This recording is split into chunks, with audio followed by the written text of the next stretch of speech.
story de Neymar à l'instant sur Instagram, je lui ai dit, il peut pas nous la faire à l'envers, c'est un frère à nous. Oui, son meilleur souvenir, c'est le 6-1. Et alors, est-ce qu'il va signer chez les Hops? Non. Pourquoi il a mis sa story? C'est très simple. On est le 3 août 2025, il y a 8 ans, jour pour jour, ce transfert a eu lieu. Dans l'histoire des transferts, il n'y en a pas un qui dépassera celui-là. Venez pas me dire CR7 2009. Il y en a qui m'ont dit, la présentation d'Mbappé en 2024 au Bernabeu, elle est mieux que celle-là.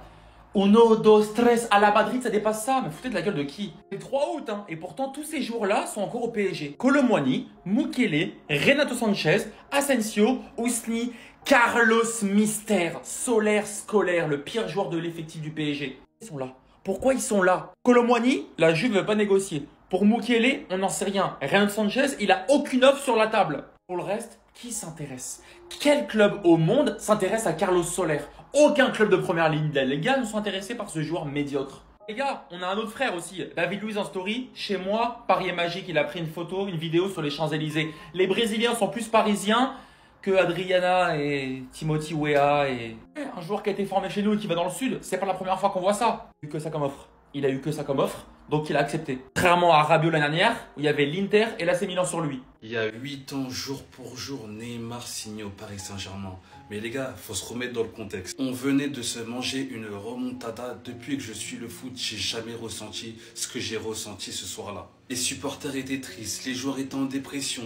J'arrivais à l'entraînement sans avoir dormi de la nuit. Et là, Nasser décide à coup de millions, à coup de 222 millions, voire 400, de nous faire oublier la remontada en nous ramenant Neymar. Neymar, il avait 25 ans, il était à son prime. On l'a arraché à la MSN. C'était le braquage du siècle et c'est vrai que depuis ce transfert-là, le marché des transferts, ça n'a plus été le même. Il nous a régalé les 3 premières saisons, mais c'est vrai qu'à partir de 2021, voilà, il a commencé à baisser, on a commencé à quasiment plus le voir. Ses statistiques au Paris Saint-Germain restent exceptionnelles. 173 matchs, 118 buts, 79 passes D. Quand Neymar n'était pas blessé et qu'il était présent, c'était magique. Il nous a régalé. Mais le seul regret qu'on a tous, c'est qu'il n'ait pas remporté la Ligue des Champions au Paris Saint-Germain. Les gars, j'arrive pas à y croire. Dembélé, il va rejoindre cette liste. S'il a le ballon d'or, c'est quasiment sûr en vrai. Il va rejoindre cette liste. Cette liste de 9 joueurs seulement. Il y a que eux qui l'ont fait dans le monde. Vous l'avez très bien compris, hein. Les joueurs qui ont gagné Coupe du Monde, Ligue des Champions, Ballon d'Or. Bon, après, tu vas me dire, oui, c'est pas le même impact qu'un Messi, par exemple, qui est titulaire indiscutable sur toutes les compétitions et qui a pris 8 Ballons d'Or. Mais si cela arrive, les gars, faut juste respecter. Il part de tellement loin, Ousmane Dembélé. Pour moi, hein, je le dis, hein, et même pour vous, j'en suis sûr. Pour moi, c'était un joueur qui était incapable de changer son jeu autant comme il l'a fait. Au moins, Dembélé, il pouvait faire ça, mais il pouvait jamais faire plus. C'était le maximum. Pourtant, il avait grave du potentiel. Mais on l'a vu sur plusieurs années, même au Barça, il est resté 8 ans. On l'a vu qu'il pouvait pas faire plus, malheureusement. Et là, on l'a vu, hein, juste un transfert dans un club où il est bien, de la motivation et de la régularité. Le mec, il peut changer son jeu comme pas possible. Ça veut dire que n'importe quel footballeur peut le faire. Il est passé d'un joueur ultra technique, qui driblait tout le monde, mais qui ratait toutes ses frappes, qui était là, qui se blessait tout le temps, à un mec qui dribble de temps en temps quand il le faut, qui fait pas le geste de trop, qui met des passes D, qui met des buts, qui marque dans les gros rendez-vous, qui marque dans les grands matchs, qui est présent pendant 90 minutes toute une saison. Non, franchement, faut juste respecter en vrai. Dembélé, que t'aimes ou pas, que tu veux que ce soit le Ballon d'Or ou pas, il a mis tout le monde d'accord cette année. On a tous été choqués par Ousmane Dembélé. Voilà pourquoi il mérite le Ballon d'Or. Il y a 8 ans, jour pour jour, enseigné l'un des meilleurs joueurs du monde. En premier temps, si tu supportes le PSG, que tu veux plus de vidéos comme ça, n'hésite pas à t'abonner. Et ensuite, dans un second temps, je sais pas si vous vous rendez compte, mais Nasser, à cette époque, il a fait sauter la banque du Qatar 222 millions d'euros. Il vient signer le meilleur joueur du monde derrière Messi et Ronaldo. La remontada nous avait tellement traumatisé que Nasser, il a dit,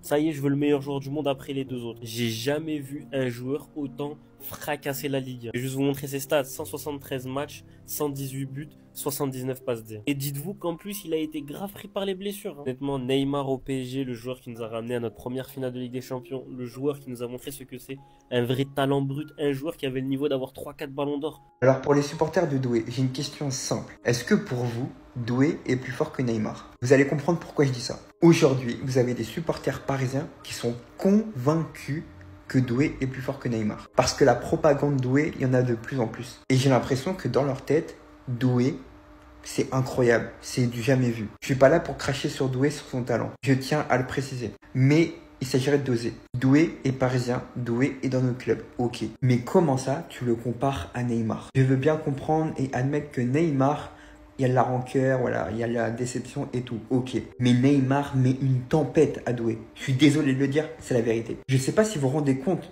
qui est Neymar quand même. J'ai l'impression qu'aujourd'hui, on est en train de passer Neymar pour un joueur banal. Alors oui, il est en fin de carrière, il dribble plus comme avant, ok. Mais Doué, pour moi, reprend une des relèves à un petit niveau, plus petit niveau que Neymar. Parce que Doué, je tiens à le dire, si vous regardez bien, il reprend les gestes et les célébrations de Neymar. C'est pas pour rien. Il n'y a pas que lui. Tu demandes à Lamine Yamal, c'est pareil. Maintenant, pour les gens qui sont vraiment fans, mais trop fans du joueur, détendez-vous. Parce que d'un côté, tu as du pur talent qui est Neymar. Et de l'autre côté, tu as Doué qui fait partie de la nouvelle génération et qui reprend les gestes des plus grands. Là, c'est-à-dire Neymar, si vous regardez bien, c'est pas par hasard que c'est son joueur préféré. Mais il y a un truc que vous comprenez pas, c'est que la nouvelle génération reprend les gestes des plus grands. Ronaldo, Messi, Neymar. C'est tout, je tiens à le dire.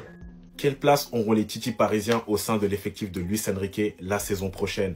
Moi, les frérots, je vous dis la vérité, que ce soit David Boly, Noam Camara, Quentin Djantou, on va tous les voir la saison prochaine. On va tous les voir. En plus, on a gagné la Ligue des Champions, c'est-à-dire Luis Enrique, il aime bien lancer les jeunes. S'ils ont le niveau, il va les lancer. Et en vrai de vrai, on va les voir. Je vais commencer par Quentin Djantou, parce que je sais qu'il y en a peu qui le connaissent.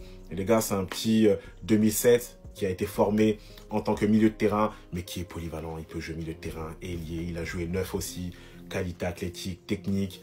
Voilà, il n'a pas signé pro pour rien. Du coup, ça peut être super intéressant. On a ensuite Noam Camara, qu'on a vu sur la fin de saison, qui a grappillé des minutes et il est même parti à la Coupe du Monde des clubs.